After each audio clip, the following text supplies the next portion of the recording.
watching, and they have expressed concerns about your age. That is your judgment. That is your judgment. That is not the judgment of the press. They express concerns about your mental acuity. They say that you are too old. I just got off Roland Martin Unfiltered tonight. We talked about a lot of news. There's a lot of breaking news tonight. And man, it actually, the show got interrupted by Joe Biden's address tonight. Why are you confusing the names of world leaders? Thank you, everyone. I did not share classified information. I did not share it. With your ghostwriter? With my ghostwriter, I did not. Guarantee you did not. But the special counsel said... No, I did not say that. Okay. He did not say that. But Mr. President, let me answer your question. Dealing with what this special prosecutor did with regard to classified documents. But the news that came out of that really has to go to whether or not Joe Biden is mentally equipped to run for office, be president again, et cetera, and so on. Obviously, anytime you're talking about that subject, it's pretty much of a loser. And can you continue as president? My memory is so bad, I let you speak. That's Interestingly enough, though, from a communications perspective, the White House decided to do effectively the same statement twice. Today, the president was in Leesburg, Virginia at the Democratic retreat. And he answered those questions about mental acuity and his son and all this and the report, et cetera. And then he decided to, at 7:45 p.m., do another round of effectively the same statement. And you've got to wonder, why did the White House do that? Worse, Mr. President. My memory is not good. My memory is fine. My memory, take a look at what I've done since I become president. None of you thought I could pass any of the things I got passed. How'd that happen? You know, I guess I just forgot what was going on. Mr. President. Because from a communications perspective, it looks defensive. Like anytime you come out and you sort of look like you're explaining, there's the old adage in politics, if you're explaining, you're losing. It wasn't really explaining so much, it was repeating what he had already said earlier in the day. And then what was even more interesting about it is that when he starts to take questions, he has to sort of get into a defensive posture. Anytime you're in a defensive posture in communication strategy, it's a problem, right? I didn't read it to him. I had written a long memorandum to President Obama why we should not be in Afghanistan. And I was multiple pages. Right. Anytime you're on defense, it's a problem. You really should look at it with the Super Bowl coming up. I guess I should say this. You should look at it as you should want to be on offense all the time. You want to control the other team by being on offense. You want to make them backpedal. You want to make them react to your plays. And what I saw out there was a lot of defensive posturing because, in fact, when you're being asked a question, and I get it's Fox News and all that, but still, you're being asked the question, are you mentally fit to continue as president of the United States and run for office for a second term? That is a question that you really don't want to be taking. And I actually think that it would probably have been a good idea if the White House had done this in the morning on Friday morning, if at all.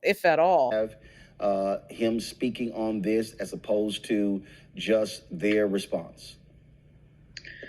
Yeah, I think that the way that went was not great. I think that it was not a particularly good idea to do this. He starts off the statement effectively repeating exactly what he said in Leesburg. And then, of course, any moment when you have a question from the press that goes anything like, should you step aside? Are you too old? And I get that was probably either Fox's person or OAN or something like that. But that's the context of this press conference. He's effectively having this moment to explain mental acuity. I mean, that's what this is about. So the subject matter of the press conference is defensive. You're on defense, you're answering. This is not an offensive press conference. This happened because I think they felt like they needed to explain something. And I got to tell you, increasingly, Joe Biden is starting to remind me of the shark in Jaws, where you have the barrels being shot at the shark. Remember the yellow barrels, and they're trying to weight down the shark. And he's got a lot of barrels that are going in, and he's getting weighted down by different things. It's Israel. It's the age issue. We're hearing, of course, this thing with black voters that gets louder and louder, the problem with black voters.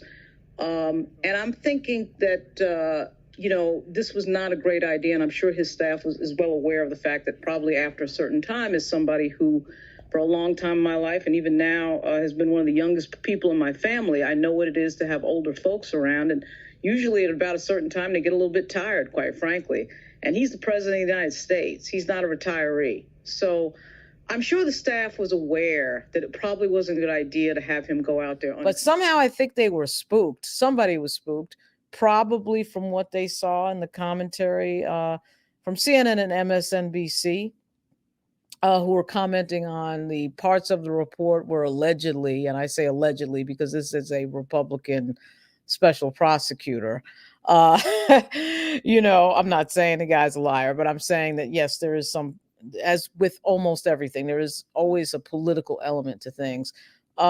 He sort of pumps up in the report that somehow Biden couldn't remember certain things, certain key dates and certain key moments, but it should be added that Biden was having this interview on the day that Israel was attacked by Hamas, which was a huge day. It was a huge day. It was October 7, 2023. And that needs to be added into this. But at any rate, I'm not sure that this presser tonight was a good idea. But Biden got out there. He did his thing. He did have a few flubs, mixing up the presidents of Egypt and Mexico. Most people wouldn't know who the presidents of Egypt and Mexico are. I'm certainly sure that his opponent would not know that.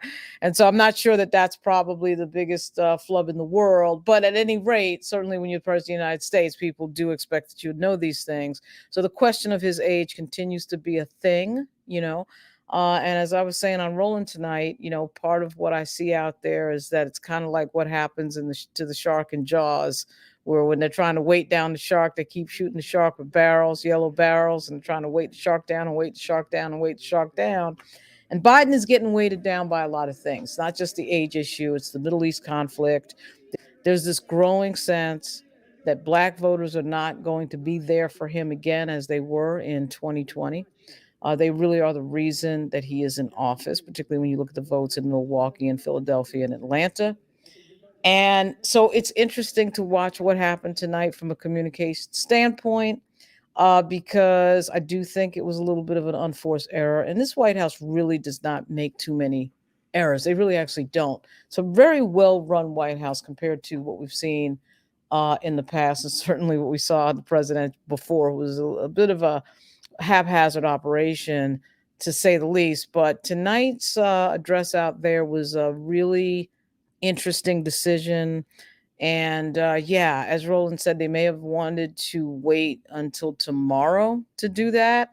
I was surprised. I was a little bit surprised because I think the thing that they were trying to argue about and try to make a case about, I think they may have in a way ended up looking worse. But we'll see how it plays out, because there was so much news today because of the argument in front of the Supreme Court today about whether or not Biden's opponent should be on the ballot for November. That's a thing that really took most of the oxygen out of the news today and got a lot of attention in the news. So it's hard to tell whether or not this thing with Biden will be the thing tomorrow. So I'm sure that it will. Obviously we're going to start with Morning Joe, hear from that show first. But that was interesting. And again, from a communication standpoint, a little bit defensive. And being on defense is never a good thing. So at any rate, there's going to be more to come soon. There was a lot that happened today. And so I'll be back soon. Good luck.